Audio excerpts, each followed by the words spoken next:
Hello and welcome back to the Chelmsford News Show. I'm Tom Christiano. Well, I'm very excited because today I'm taping with the chairperson of the select board here in Chelmsford, Virginia Crocker Timmins.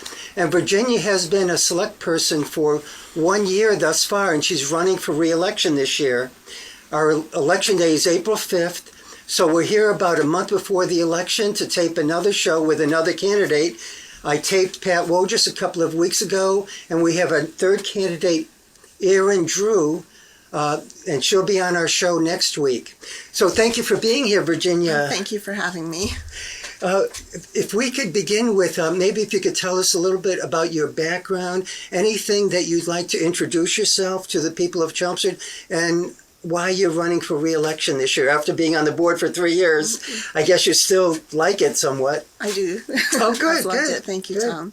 Okay. So I've loved living in Chelmsford for about 25 years now, wow. And I want to continue to ensure that Chelmsford is a community that people love to live and work in. I'm running for the board mainly because I feel that there's still a lot left to do. When I first ran in 2019, some of the experience base and qualifications I said I brought to the table were experience on a town committee on nonprofit boards. I had spent 10 years in middle management and 12 years in executive management. I had worked in startup environments, turnaround environments, and established organizations. And I think that it's not so much the experience base that we have, but how we apply it. And what I said back then was I want to apply that experience base in leadership for the people. And as I said, I think I've done that, and I feel like I'm just not done yet. I can give some examples of where there's more left to do. Yes, please. So I was the lead board member in establishing the first vision and value statement for the town, where we said that we want Chelmsford to be a welcoming and diverse community, where we remain mindful of our historic past and where we are adaptable to the dynamics of the current environment. And we also said that we want Chelmsford to be a community where residents enjoy excellence in education, access to open space, and a sustainable and vibrant quality of life. Well, that vision statement becomes a cornerstone around which departments and boards and committees can coalesce. It's also the foundation for our strategic planning, which we just initiated and will take some time to complete. Beyond that, day to day and week to week, I invest probably at least 10 to 20 hours a week doing my homework and due diligence on matters that are coming in front of the board. And I've really pushed to make sure that at the board table we're having open discussions and we're valuing different perspectives before we make those decisions. So like when we did our goal planning, we did it through a process where everyone had a voice and we all weighed in on what we thought our accountabilities and priorities would be. I have jumped in with both feet in some of the traffic and truck issues in town, and we're in the midst of trying to address some long-term truck issues that we've had in Chelmsford, North Chelmsford, that are escalating due to some of the businesses up there. I've been the first board member to try to get a coordinated approach going with our federal and state legislators to help with that.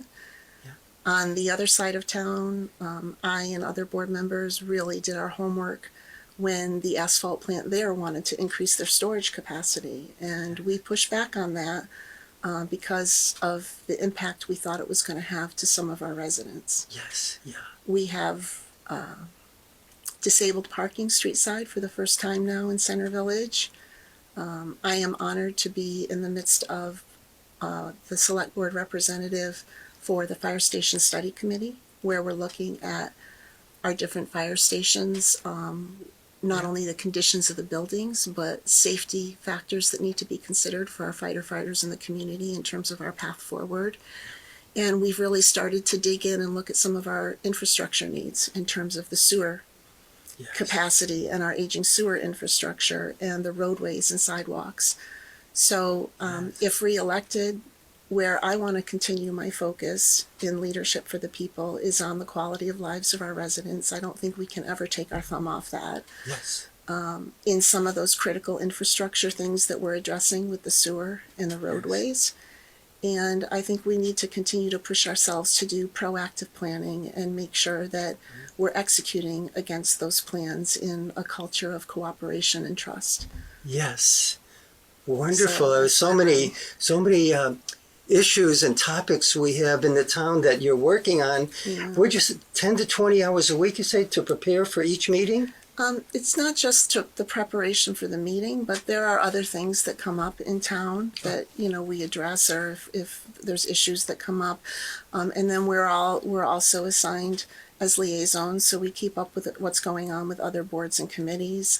My assignment in the fire station committee, that will demand more of my time on some weeks than others. Yes. So it just really depends what's happening. Yes. But I would say bare minimum, most of the members, if you're going to do it and do it right, you put in about 10 hours. Yes. Wow.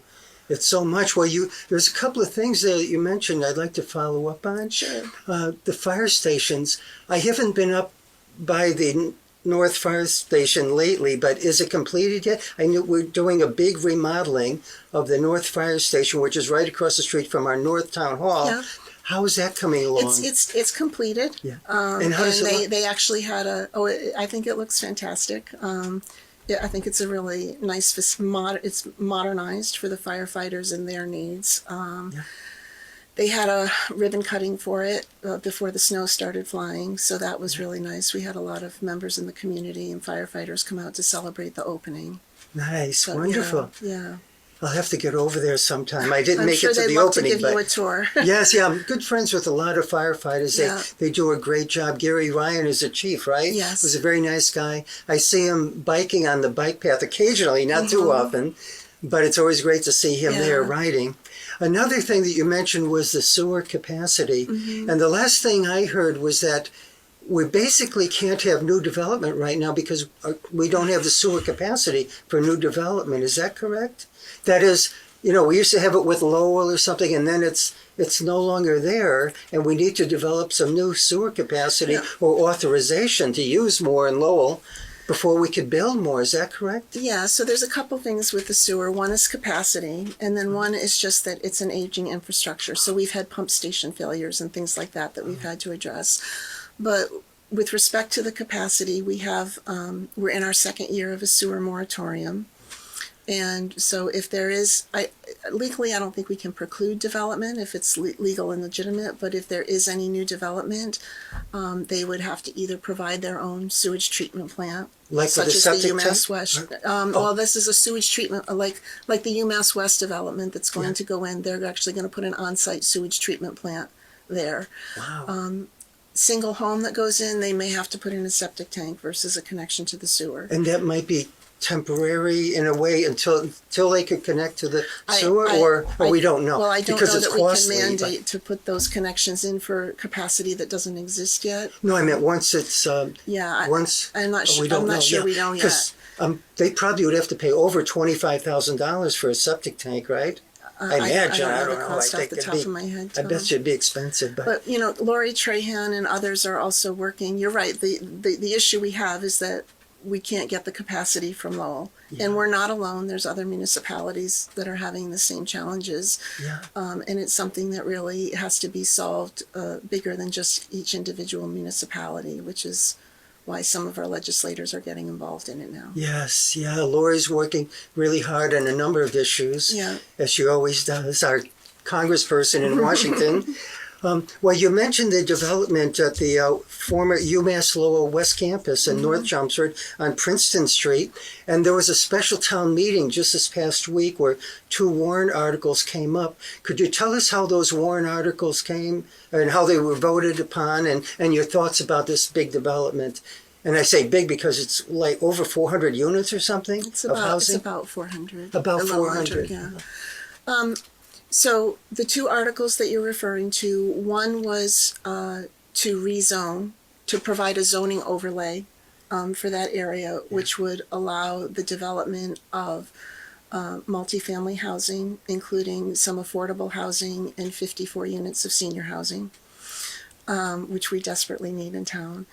And the other article was to appropriate community preservation funds to support the senior housing development with David Hedison and his group.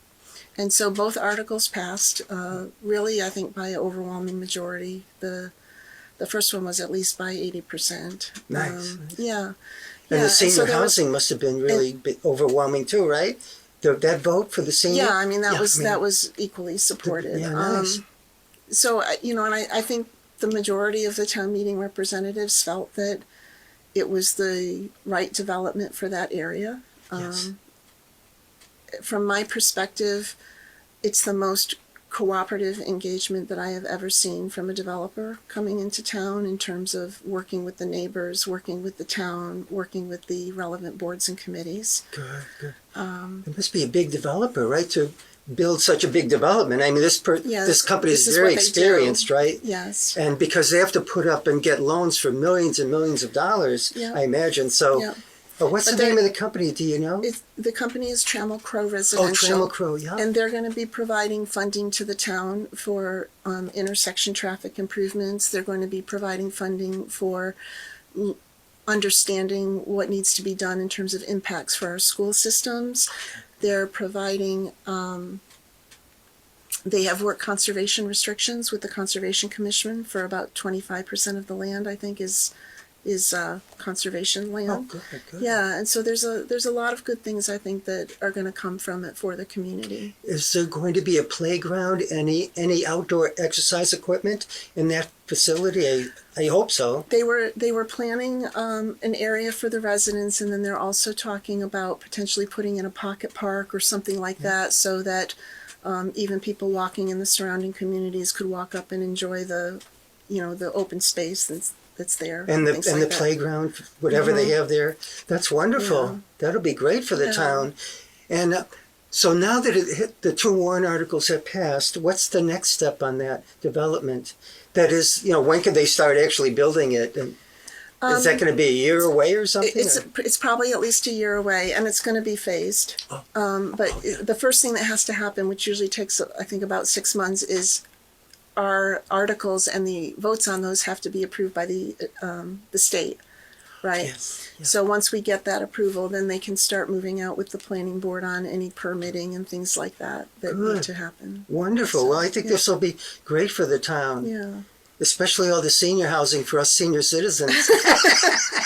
But I'm all set in my house. I've been there almost 45 years, as you may know, and I love it there. So, well, that's great. And another big issue that's coming up every year in Chelmsford is tax classification. Mm-hmm. And for many years we had where the businesses would pay more, and then about 20 years ago we changed it so it would be flat for residential and business would pay at the same rate, same tax rate. And then, about 3 years ago or something, and maybe 4, the select board, and they vote like every December on this tax classification, they decided to vote to increase the tax rate on businesses because they wanted to give homeowners a break on their taxes and try to lower it. So they raised it on businesses. So right now, that's where we're at. The businesses are still charged more than residential. So what are your thoughts about that? Since you'll be voting on it, right? Every December, you vote. Usually have a committee. They come in with a report in November, and then you vote in December or something. But it's a big, important issue. Right. The businesses in Chelmsford are very... So the rate is the rate, and the classification is the split of who bears, what percentage of that rate. So when I came to the board, it had just been split from 1:1 to 1.27. So that was 3 years ago. I think that was and it was done by the board. So it's been the split's been in place for about 4 years now. We've been able to bring that. We can't do kind of a whiplash back and forth, right? But what we did do was we brought that rate down to the split down to 1.2 is where it is now. Yeah. So it's come down a couple points.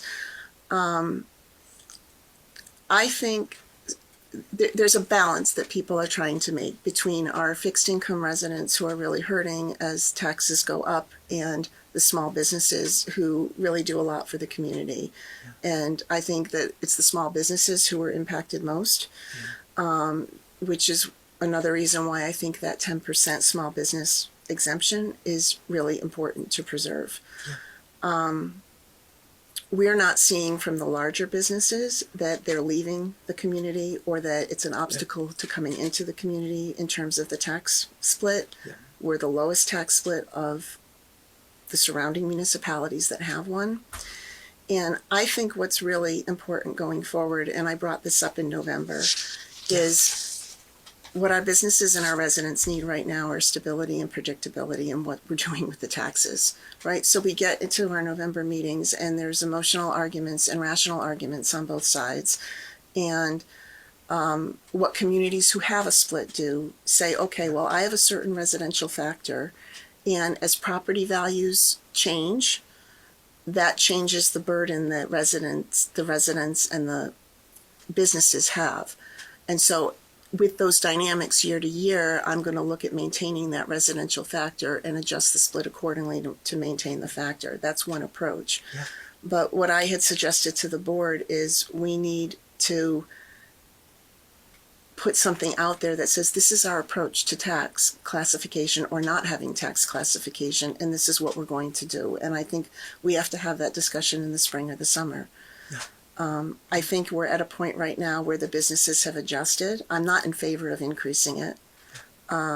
Increasing it on businesses. Increasing the split. No, I'm not in favor of doing that. Yeah. But what we have to do is say what really is our plan and what's our approach, and not wait until we're in the heat of the moment every November to just decide. Yes. Right? And I think that forethought will do both the residents and the businesses a lot of good in terms of just getting some stability around this whole issue. Yes. Do you hear from the residents or businesses about this at all during the year or no? Just in November, December? When the tax bills come, that's when we hear. Yeah. You know, and especially, I mean, this year, residential home values escalated at a rate that was higher than commercial property values.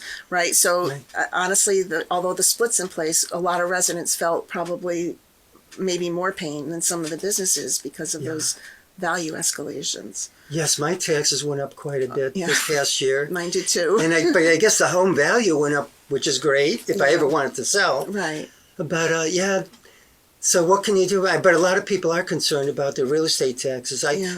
Personally, I don't have a problem paying it, so it doesn't bother me at all. But I am concerned about those who are on a tight budget, you know. Right. But well, you've been on the board for just about 3 years now, right? It's coming up in April. So what have you liked most about your first 3 years on the board of the select board? I guess to put it succinctly, I have liked when I can see the positive impact we're having for the community. Yeah. You know, we like had with what? The new fire station. Sure, we had traffic listening sessions. They started the first year I was on the board, and we had another one last year. Well, some really good things have come out of those, like the redesign of the traffic at Academy and North Road, you know, to improve safety. And there's other you can start to see some real tangible changes in the community for the better. Yes, that's what I like most. So you love that. You can see that's that. Wonderful. So, but the bottom line is you like the job of being a select person. I do. And being the chair this past year, the chairperson, did you like that at all? Or was it too much pressure? No, I don't think it's any more pressure than being a board member. I mean, we have to own and be accountable for our decisions and our actions, regardless of what position we have on the board. Yes. So for me, it was just the added piece of making sure that I'm prepared to run the meeting. Yes. You know, and you have running the meeting. You have no problem doing that. No. Have you had experience in business running meetings or committees? Yeah. Oh, good, good. And I do a lot of professional facilitation and things like that for my current career. So. Oh, wonderful. Yeah. So could I also ask you what you've liked least about being on the select board during your 3 years? Is there anything, there must be something you didn't like, or a few things. Mm-hmm. Anything you could mention? Sure. I think one of the things that's been hardest for me is when people, whether they're residents in the community or employees or even reporters, push about executive session meetings, Yeah. or dance on the edge of it, Yeah. or speculate without having any facts. Yeah. And it pains me a lot because Yeah. I want to be more transparent, but legally and ethically, we simply can't. We had, just to put it in perspective, we had 39 regular session meetings in 2021 and 22 executive sessions. Wow. And we're talking about complex issues for the town in those executive sessions, and for us to even talk a little bit about it not only is ethical and illegal, but it puts the town and the taxpayers at risk for, liabilities and lawsuits and things. Yeah. And so for me, that and sometimes the lack of civility around it has, it's been difficult. Yeah, that's too bad. And there are a lot of times when I wish that we could just honor the process and honor the obligation that we have as board members. Yes. And not speculate and not push to try to get information that isn't accessible. Yes, because it's for very executive good session reasons. and it's not supposed to be Right. discussed outside Right. of the executive session. Yet the reporters sometimes ask you about it, or residents, what's Well, going on with this person or right. that person. And that- it's been hard for me too, because transparency is one of the things that's really important to me, but that's just simply an area where we can't. Yes. So That's. Could I ask you about how many phone calls do you get from residents before each meeting, or on average you get any phone calls, or do you get a preponderance of emails? You get many emails? So I'm wondering how much the residents try. I think it depends on what the topics are for a given meeting. On average, I would say maybe 0 to 2. Of phone calls or emails or both? Yeah, but then there are weeks where, it could be like 10 or 20, depending what the topic is. Yes. So it fluctuates. I see. Yes. And one of the things, I've encouraged people, if they want to say something, come to public input. Yes. We have a topic on the upcoming agenda for Monday that Paul Cohen and I thought would be of interest to the public in terms of the roadway infrastructure, and what some of the pavement plans are. And so we actually built public input right into the agenda for that one. So Good. hopefully that will help alleviate some of the Yes. the need for people to feel they have to reach out ahead of the meeting. But I mean, we're there, we're accessible. That's what we're supposed to do. So Wonderful. And all the other select board members feel the same way. They don't mind getting emails, phone calls, or you don't know, maybe. I can't speak for the other board members, but what I've observed is they at least feel it's important to acknowledge. Yeah. We may not be able to get into decisions and opinions with every phone call, because that should be done at the board table. Yes. But I know I always try to at least acknowledge. So, Virginia, we have the election day coming up on April 5th, and I was wondering if you could tell us, before we go, a little bit about your education and about your family your family is here in Chelmsford? Yeah, sure. In terms of my education, I have a bachelor's and a master's degree in electrical engineering. And I spent a few years as an engineer and a systems engineer, and then I spent most of my career in new business development and strategic initiatives, and also in profit and loss running programs. Oh, nice. As I said, I've lived in Chelmsford for about 25 years. My husband, Mark, lives with me. He is a PhD polymer science and works in industry. And we A PhD? From, Yeah. Could you say what school he has it from? He has an undergraduate in chemical engineering from Yale University, and a PhD in polymer science from the University of Massachusetts in Amherst. Wow, so he was an undergrad at Yale too? Yeah. Which is really hard to get into. And my two degrees are from Union College and Rensselaer Polytechnic Institute. Wow. And then my son, who we raised in Chelmsford, is in his first year at Northeastern University in Boston studying behavioral neuroscience. Wonderful. Wow, So, that's fantastic. yeah. You have one child? I do. Yep, He's just not a one. child anymore. He's like an adult probably, right? 20 or something, whatever. Yeah. That's wonderful, Virginia. And you live near my neighbor, Fred Merriam. Yeah, But it same was street. I was just talking to him this afternoon on the phone. Yeah. So we have Election Day coming up on April 5th. Is there anything you'd like to say to the people at home before we go to ask for their vote or anything? Or we have a minute. Well, I'd just like to reiterate that I have really loved my first term on the select board, and I'm committed to keep putting the time in that's required to make sure that we're doing the best thing and making the best decisions for the residents of this town. Yes. And I want to continue to focus on quality of life and infrastructure and executing our plans cooperatively and with trust. Wonderful. So, and, Well, and I'm I would appreciate, one of your 2 votes on Election Day. So thank you. Thank you very much for being here, Virginia. It's we're taping in the local history room at the Chelmsford Library, and it's a great place to come in. By the way, if you want to read our old town reports of the history of Chelmsford, just come in. It's usually always open, this room, when the library's open, and you could read all about Chelmsford, which I love to do. So thank you very much for being with us, Tom. Virginia Crocker Timmins. It was great talking with you, and good luck with your re-election. Thank you very much.